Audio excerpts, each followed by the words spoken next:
After that, Then what? once I wouldn't sell, then Maxwell hired a law firm in New York, Wilkie, Farr, and Gallagher. It's a very prestigious law firm.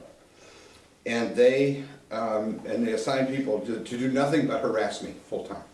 At that point, I think, Marianne, you might have been with us for some of that. But I would get letters in the mail saying, we have reason to believe you're embezzling funds from the company. You're doing this wrong, you're doing that wrong. We demand an audit, we demand this, we demand. And every time they would look at our financials, I knew Maxwell was giving them the King Features. Because I would talk to the King Features people and they would say things like, oh, I see you had a better quarter last year. Yeah. So it was very, very difficult. Then I remember, and Maxwell himself, I knew was a crook. I remember seeing Arnold Schwarzenegger. I used to see him a lot at World Gym in the morning in Santa Monica for many, many years. And one time we were talking, at that point Arnold was really big with Fox, with Terminator and all that. And he told me he was going to go see Rupert Murdoch at a Christmas party at Fox. And he said, what's the difference between Murdoch and Maxwell? And I said, Murdoch is like the old robber baron image, you know, the John D. Rockefeller. I nicknamed him Rupert Out of My Way Murdoch, because one time he was getting on an airplane and some flight attendant was in his way and he said, out of my way.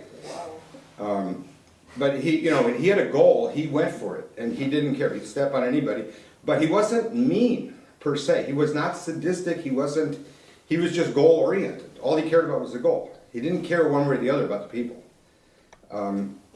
That's important to understand. He didn't dislike them. Maxwell, I said, okay, Murdoch is like John D. Rockefeller, Maxwell is like Al Capone. That's what I said. Nothing would surprise me. If he murders people, if he's a thief, I really don't know Arnold, but I really regret, I'm in bed with this guy, and it's like Ann Landers used to say, if you lie down with dogs, don't be surprised. What percentage of the company did he own at that time? 40%. So you got a guy who you are analogizing to Al Capone, who owns 40% of your baby. And I own 34%. What was that like? It was very tense, I would say. Yeah, it was very scary. And all of our contracts had key man clauses. That's why Rick DeTore still has one. What's a key man clause? A key man clause was if I left the company, they could leave, they could get out of it. And I did that on purpose in case, you know, somehow he screwed me out of creators. Then I would have taken the talent again.